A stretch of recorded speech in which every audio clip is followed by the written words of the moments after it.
Hello and welcome to this month's update on the HO2 turnout switching layout. I guess this is the Easter update, so happy Easter if that's a thing for you.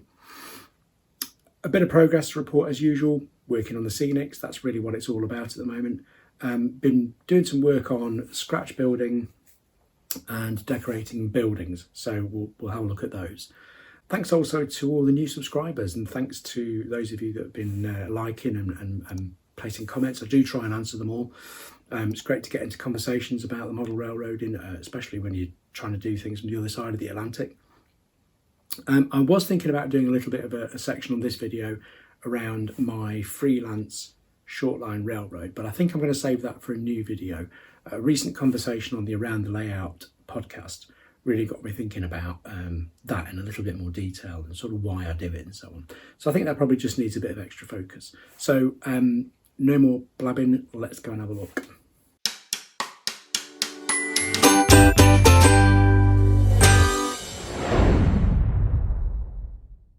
So we'll start with an overall view of the layout, and then I'll zoom into a couple of the bits I've been working on and go through those in a bit more detail. So at this end of the scene, we've got this little sort of semi-triangular building that I've been scratch building. Again, we'll look at that in a bit more detail shortly. I've just been experimenting, as I described last time, with using some photo cutouts just low on the horizon there on the back scene. The non-rail served factory building there, which is Wells Pet Food, loosely based on one that is in Monmouth in Illinois. It's coming together. I've done sort of most, you can see I've sort of done most of the painting and so on and that, probably a little bit of weathering to do. And then sort out the concrete area out the front.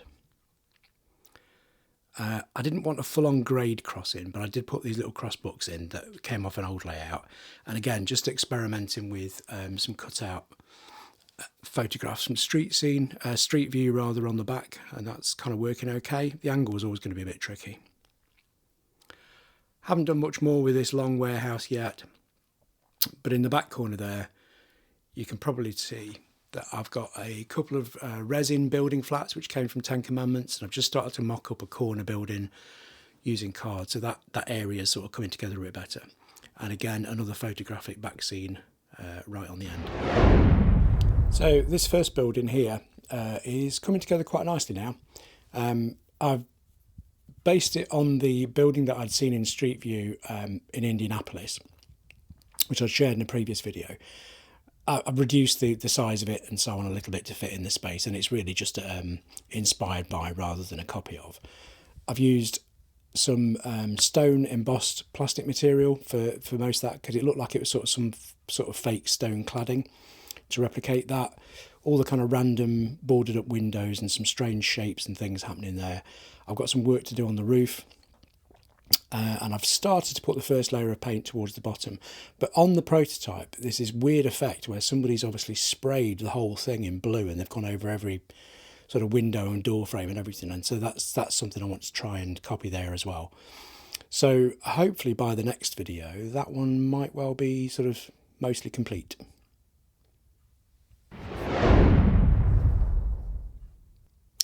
This building's one that I described a little bit before, but really it's really just had that coat of paint now. So just as a reminder, it's a cardboard frame or body, and I've made up these panels in Tinkercad and printed them off on the 3D printer, and sort of put all the pieces together like that, along with a few little bits and bobs.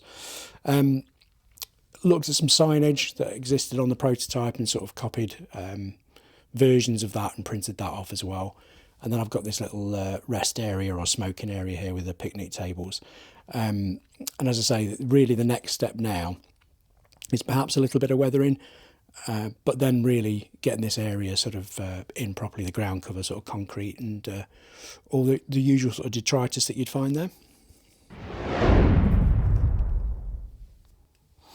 As far as this road here goes, it's a weird thing. Subconsciously, I was trying to avoid having a road hitting the back scene like that, but it's exactly what I've ended up doing. So I am going to use either that image or something similar to that, I think, pretty much as it is now. That's not stuck on, that's just sort of resting there in place. And I think I'll almost have to sort of put up with the fact that that angle, if you like, on the road on the picture is never really going to fully match up, because it depends on where you're standing to view it. But a little bit of experimenting still to go on there.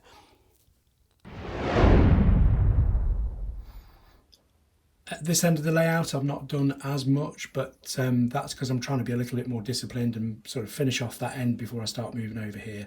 But there's a couple of resin flats that I mentioned that I'd got from 10 Commandments.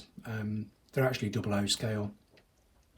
And then I've just started to mock in using a bit of white card, that sort of corner space to join up to that pike stuff building.